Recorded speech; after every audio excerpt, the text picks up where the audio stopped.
Hello and welcome back. Today we will start with lecture 3.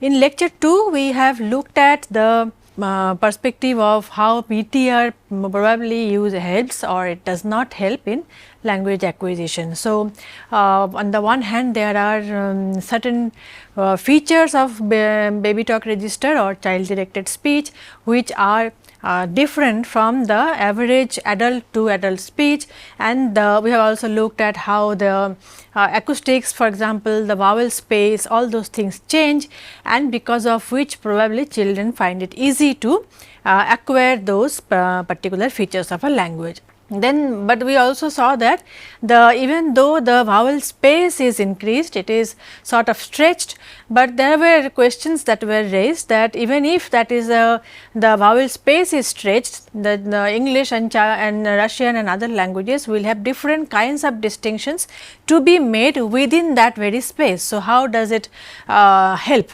Some kinds of questions have been raised. So, we will carry on with that discussion and let us see some more examples in that domain.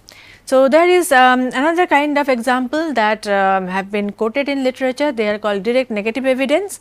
So, when there is something that is clearly not correct, so what happens in that situation? So, this is from a very famous study. So, children often desist or resist direct negative evidence, even if it is clear to them that what they are saying is incorrect, even then it does not seem to help. So, this means when the adult directly hints at correction at various levels like phonology, syntax, etc., child does not learn from it. So, this is an example. The child says there is fish in there, father, you mean there is fish in there? Yes, there is fish. So, the child continuously says fish even after the father corrects saying that this is fish. He does not say it is fish, but he just pronounces it correctly, thereby giving a clue as to how to pronounce this. So, even after the father keeps on continuously wrongly pronounce it, then she also disagrees, the child disagrees.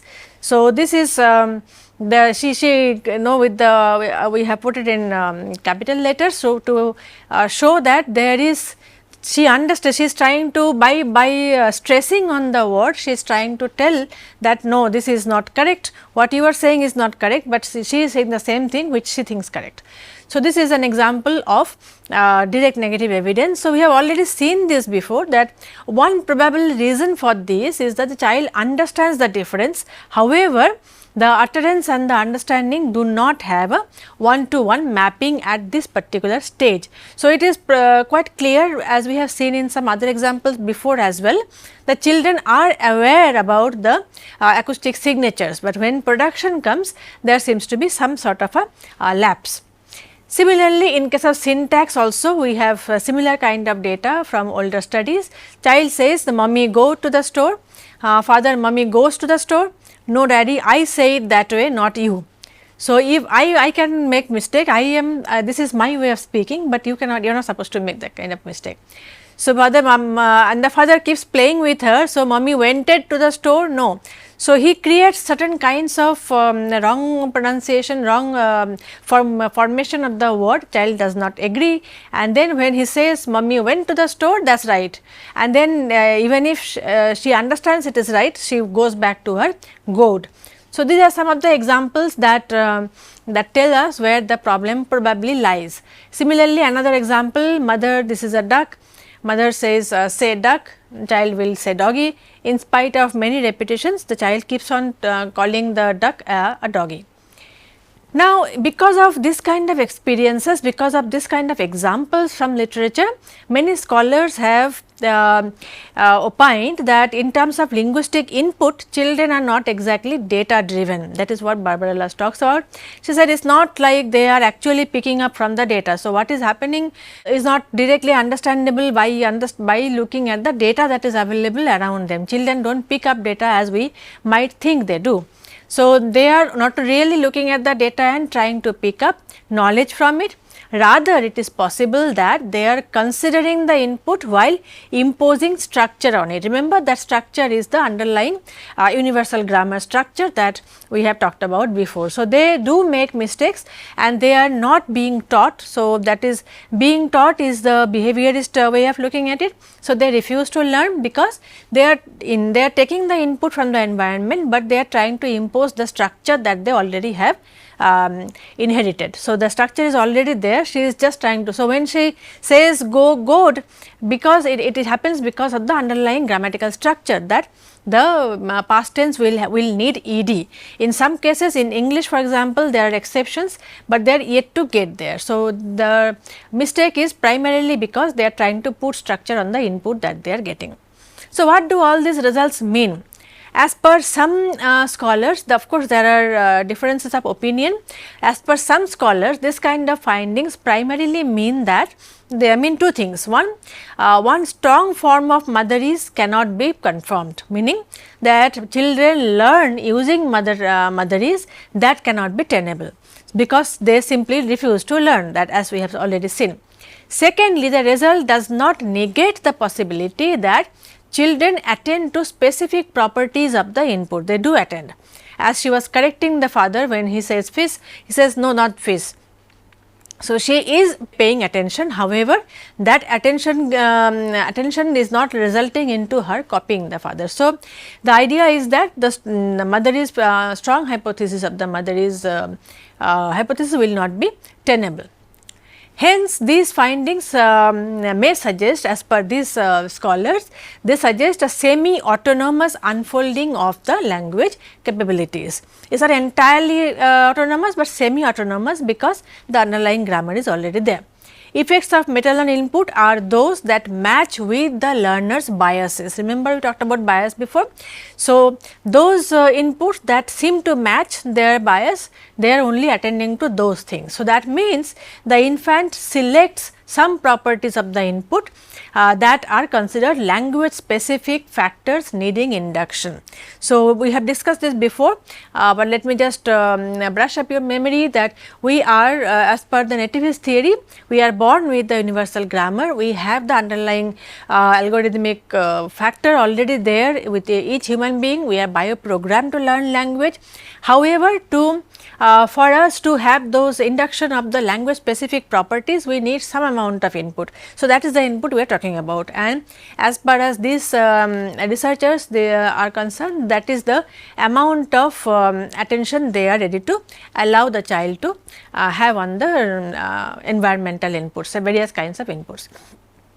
However, the input is not determinant of universal aspects of language development, simply because it is not all languages are same. However, there are also some inputs, there are some data, some research findings that also point towards that probably there are some amount of give and take, some amount of input that the child actually takes in and it helps them in their language acquisition. So, starting with the older studies, so we have some proposals that the BTR benefits in learning in these 4 different domains. So, in vocabulary generation, in creating better vocabulary, learning grammar, in learning conversational rules and learning abstract concepts in no particular order. The idea is that these are the 4 domains the child may be helped, might be getting some amount of help from the input. So, first and foremost the vocabulary development. Now, the idea that is at the root of this theory is what is called the principle of immediacy. Now, what does it mean? It means we have talked about before also that when the caregivers, the motherese or whatever you call it, that language primarily focuses on here and now. So, as a result of which when they are learning nouns, the referent of that noun is there in the environment. So, and also the referent will be something that is directly relevant to the child. So, they will not talk about the the weather, the mountain that is there in Mount Fuji or something. They will talk about the toys, the food the child likes to eat, or something that is there in the immediate environment.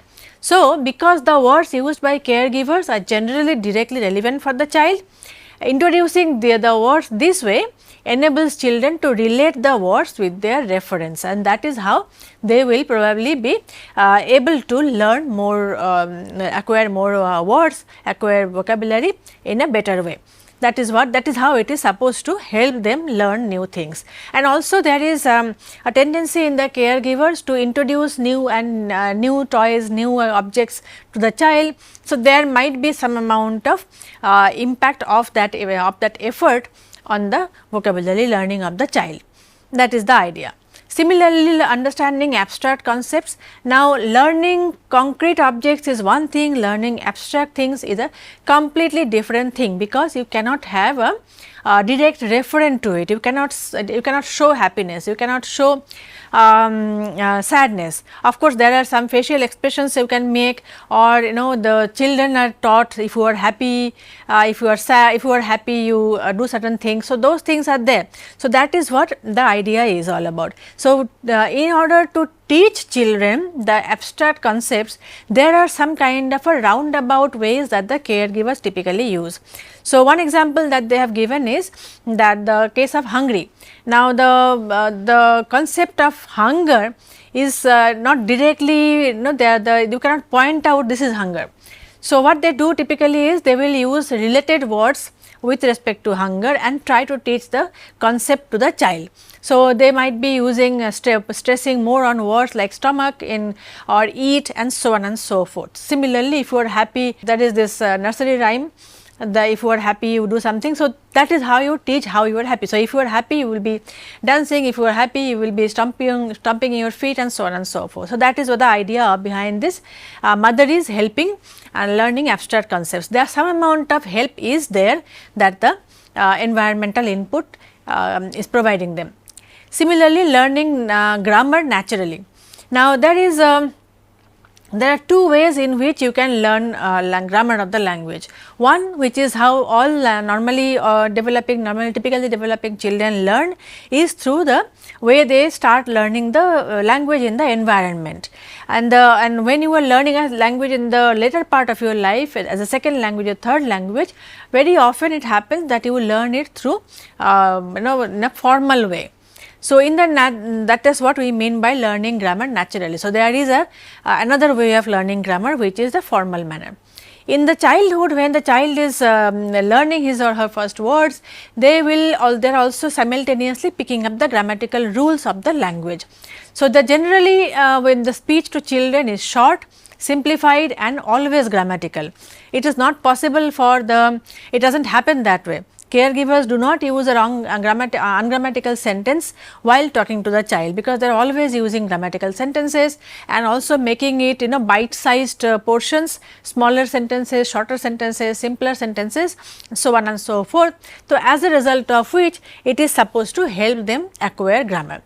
So, the grammatical consistency is useful to children who are searching to discover the structures which underlie the utterances. So, they are in order for them to understand, to get at the underlying structure, this particular type of motherese that help them. And then we also have the conversation rules. Now, children do not really take part in conversations per se, but adults pretend to be engaged in a conversation. It is very common to see mothers talking to their children where the child is simply making some noise. So, that is taken as an input. So, there is this going back and forth. So, the mother says something, the child reacts, does not respond so to say, but reacts, some sound, some little bit of laughter or whatever, that is taken as an input, and then she replies to it. So, this kind of a pretend conversation is supposed to help the children learn the conversation rules, that there is something called turn taking.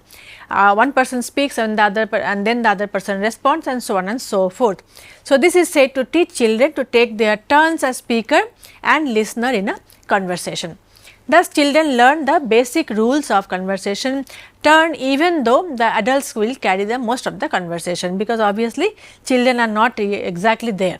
They are not yet there to continue a conversation. It is the adult who is doing the whole dialogue, but still there is some amount of some semblance of a conversation which is supposed to help them learn.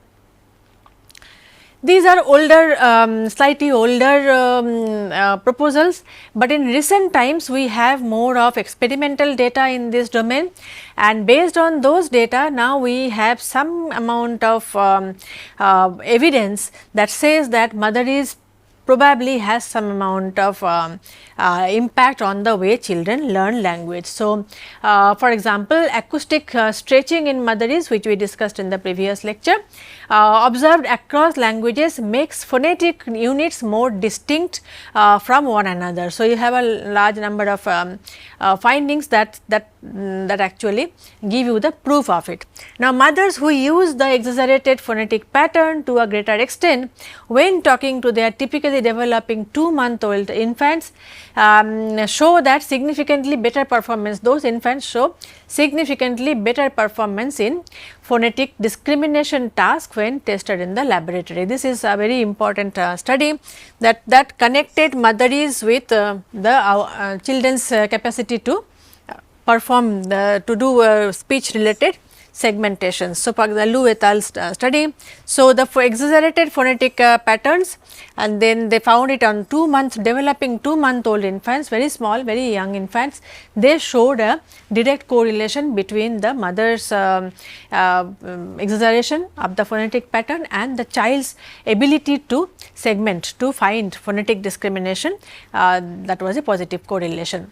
Similarly, new data also show that the potential benefits of early motherese extend to the age of 5 years. Not only it starts as early as 2 months, but the effect potential impact can be seen all the way till the age 5 years. The same group have looked at this particular question as well. And now we also have EEG and fMRI and various kinds of non-behavioral methods as well that are used for studying child language behavior, child language acquisition and processing.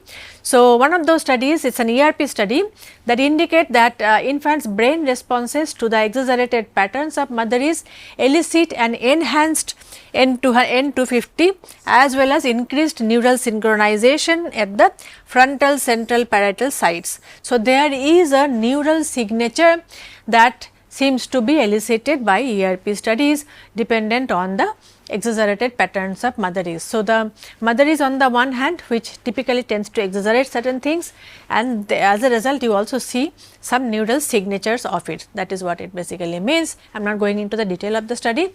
Thus, experimental findings underlying the positive correlation of BTR with children's language acquisition. These are the evidence, these are the experimental evidence, the data that we have today that shows that there is some amount of positive correlation in certain domains, may not be all domains, we are still not there yet, studies are going on, but we know in certain domains there is a positive correlation between the exaggerated pattern of motherese and the child's ability to function in the as a language processing unit of some sort. Now, let us move on to from motherese, now let us move on to the socio-cultural practices, the larger setting within which the child finds himself or herself, and how those things might also have an impact on the child's language acquisition. So, one of the most commonly studied domain is the vocabulary size, because at that age you cannot really check the grammatical capacity or other things. Vocabulary size and phonetic ability to segment phonemes and all those will be the most commonly studied domains. So, one particular study that is very influential by Bernstein and Cote, they have studied in 2005. They looked at the compared children, the 20-month-old children across 3 countries and looked at their vocabulary size, and the children's expressive vocabulary was tested, not receptive vocabulary. This was a cross linguistic study covering 3 countries, Argentina, Italy and United States, 3 languages as a result. So, Spanish, Italian and American English, and the settings were rural and urban. So, they compared across countries, across social settings, and the languages of course are different, and they also had a gender wise difference that they found. Very important study. So, this what they found out was there were many important findings from this study. First was that Spanish speaking urban children in Argentina and American English speaking urban children in the United States have larger expressive vocabularies than their peers in the rural areas. So, in both Argentina and US, the children from the urban setup were found to have a larger vocabulary in expressive vocabulary. So, the result favors largely, not entirely, but largely favors urban over rural settings rather than a particular language being learned. So, because the same kind of findings were gathered from both Argentina and US. So, the idea is that it is not language specific, but the setting specific. So, if you are in the urban setting, these two countries have returned the data that says that the urban children were better, they had higher vocabulary size, better vocabulary size. On the other hand, rural Italy produced equal portions of nouns and verbs. So, this is something that also they have discussed in the paper. The results also suggest that the differences in rural versus urban parents' use of verbs in child directed speech, specifically more didactic use of verbs by rural parents. So, that is another point that they have made. Why do we find the difference that we do? This probably is the reason. Also, which is not surprising, also what they found that the girls acquire more production vocabulary than boys in all word categories at the same age. This is consistent finding across countries and across languages. Then next factor that we will discuss within the socio-cultural domain is the SES, socio-economic status, which is in short called SES. Now, SES is a factor that that have been explored in various domains of language research, including child language acquisition. Typically, the finding has been that children from more affluent backgrounds will be doing better in various domains within language language processing, language acquisition. For example, they have better language skills than those from poorer backgrounds, have larger vocabularies and build their vocabularies at a faster rate. Now, this is almost a near universal finding that children from urban backgrounds or sometimes they coincide with higher SES, but even within the urban, if you are comparing between high and low SES, this kind of differences are common. Now, it is not actually SES per se, it is what SES does to the child, as a result of which SES is an indirect marker of certain things.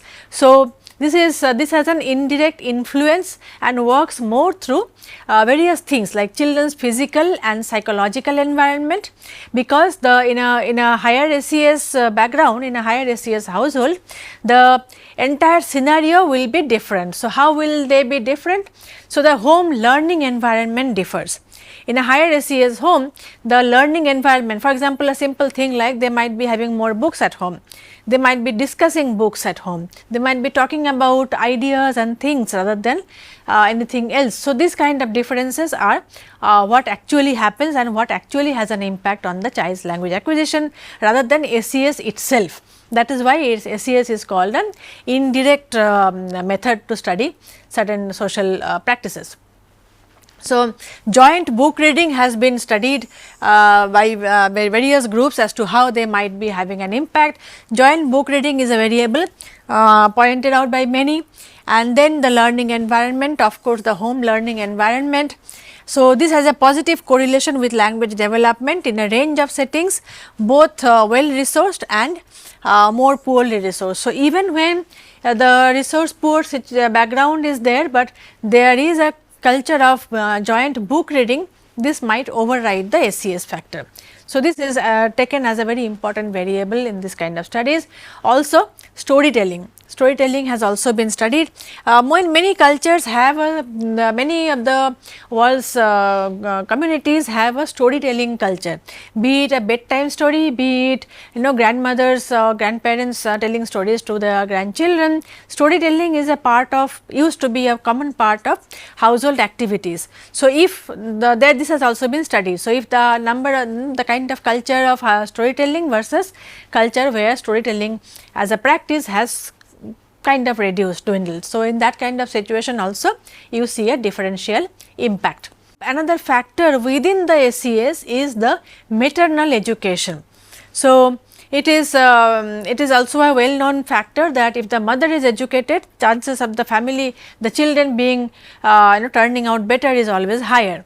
So, that is the basically the thing. So, it is very often used as a proxy for SES, because it is not always possible to get into the exact income or those things. So, it is mother's education is taken as a proxy factor to judge the SES. So, maternal level of education influences the language input the children receive.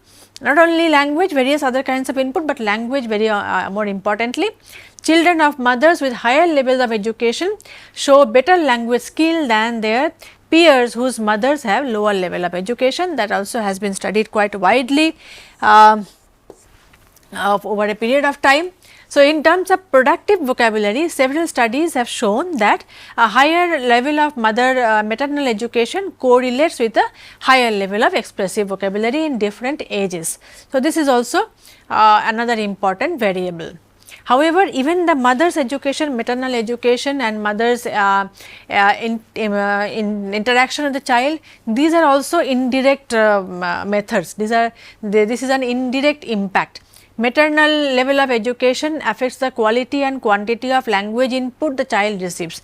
So, the mother having good education does not directly impact in the sense that she does not transfer her education to the child, but because when you are highly educated or at least have higher education, the amount of the kind of words that we will use will have an impact. So, the quality and quantity of language will be different that she uses with the child. So, that is what impacts the child's language output. That is the other factor. Now, this taking mother's education as a variable, sometimes in certain cultures it runs into problem. In the sense that some societies have a very different way of looking at this entire dynamics. So, most of the findings with respect to SES and mother's education having a direct impact on child's education comes from the weird countries, weird societies. Weird as in not in the this is an abbreviation. This stands for Western educated, industrialized, rich, democratic societies. So, basically most Western societies will fall within the weird group. But the countries that do not satisfy all of these, so many countries in the Asian or African continent will not satisfy the weird composition, and these societies also have remained slightly different from the Western societies. So, children living in larger families with lot of people communicating or interacting with the child around the clock is a common thing in the non-weird societies. Also, for example, if you take many African countries, children living in overcrowded conditions is also very common. So, in this kind of situation, they will be exposed to disorganization in their environment, accompanied by high noise levels and other distractions. So, in that case, mother's interaction, even if the mother is educated, it will not have the same kind of impact or same degree of impact as you will find in a nuclear family.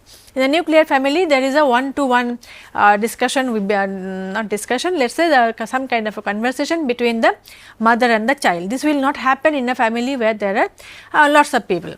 So, then there is this impact from a lot of people, number of people will be higher. So, there you cannot really put that kind of a factor to cannot use it as a variable, very important variable in this kind of a scenario. There we have to use different kinds of markers. So, placing them in this situation, the children are placed at a high risk of developing poor understanding and representation of temporal order. This has been already studied. So, the conditions might also affect the quantity and quality of the language directed to the children. This is another important factor in child language acquisition, that not many societies actually engage too much in child directed speech. We have already seen the studies from Papua New Guinea and other places where the adults do not really converse with children simply because they do not know anything. So, children are just growing up in an environment where adults are talking to each other and they still pick up and they do perfectly fine. But it is also possible that in some scenarios they do not really pick up the things as they should, and then it might show in their poor language abilities as Flores has shown. So, cross cultural difference as a result, SES in terms of SES also is a problem area, problem zone. So, in some context maternal level of education and SES can be a measure of the quality and quantity of language input, but in some other context they may not map the map exactly in the same way. Some cultures have different standards of measure for education and also cultural norms dictate when and how that a child is spoken to and expected to speak. It is not like the usual pattern that we see in the Western societies. So, there are some interesting studies coming out of South Africa, where this kind of variables have been questioned. So, thus broad measures may not be really useful in understanding factors that impact language development across cultures. So, for the Western versus the non-Western countries, cultures might have different, we should look at them rather using different variables. However, this SES and mothers education seems has remained a very important factor in understanding this domain in the Western context. Another important variable that is part of this entire socio-cultural environment that the child faces is the idea called epistemic trust. Now, epistemic trust is a well known concept in psychology. When we use this in linguistics, typically in this kind of studies, we look at it from the perspective of the trust that the child has on the interlocutor or on the caregiver or whoever the adult in the environment is. So, epistemic trust is the process by which a learner uses direct observations to infer which sources of information are trustworthy. So, the trustworthiness between people or among people and those people that you trust, you learn more from them rather than from the people you trust less. That is the idea of epistemic trust within the domain of language acquisition. So, evidence from non-linguistic domains indicate that infants perceive both non-linguistic behavior and group membership as relevant to judgments of informant quality. So, basically what it means is that not only the language output that the other person is giving, but also his non-linguistic behavior are the things that the child is measuring in a not if not overtly, but at least they understand, they are following those things, they are paying attention to those things, and as a result of which they have this in group out group understanding in their mind.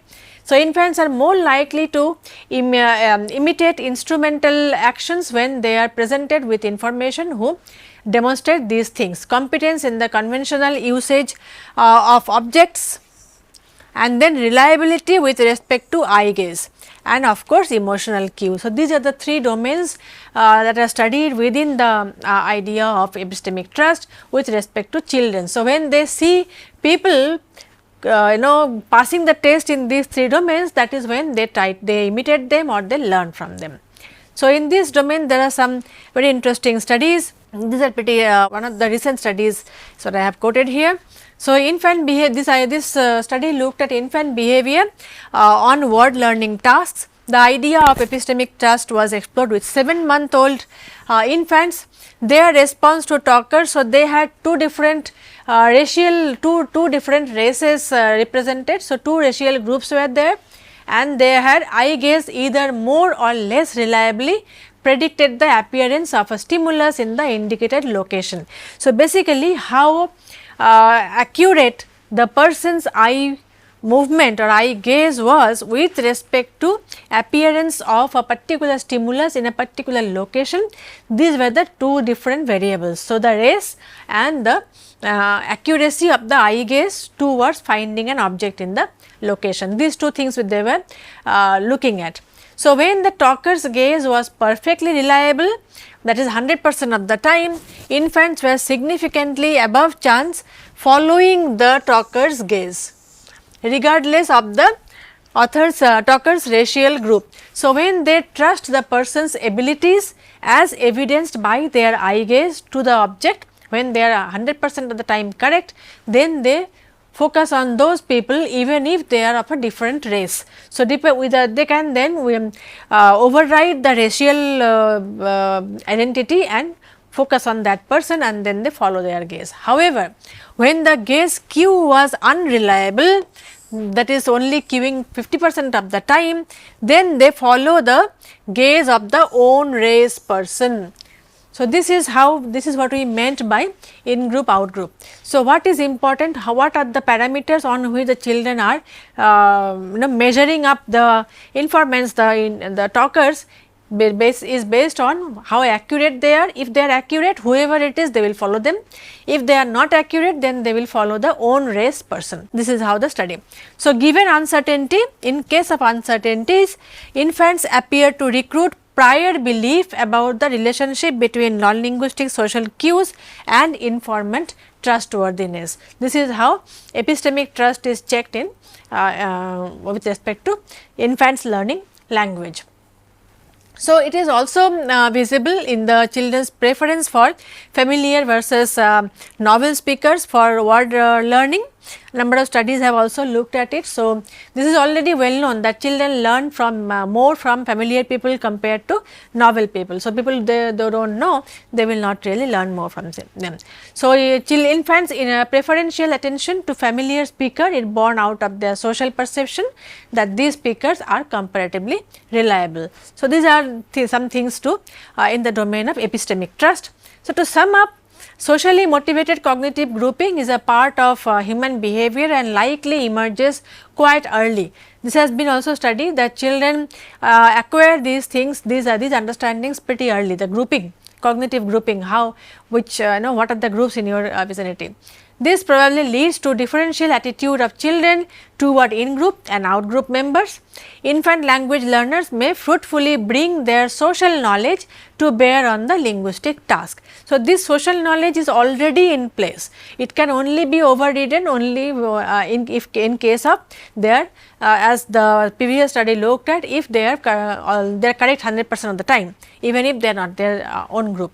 Otherwise, they will stick to their own group. So, given that infants use both epistemic trust and linguistic behavior to reason about social groups, it is possible that social knowledge may have a reciprocal effect on the measures of their linguistic perception. So, that is how important it is that these social cues or socio-cultural factors in terms of language acquisition in the children. So, this is where we complete this lecture. In the next lecture, we will look up some other factors with respect to the nurture, the domain of nurture. Thank you.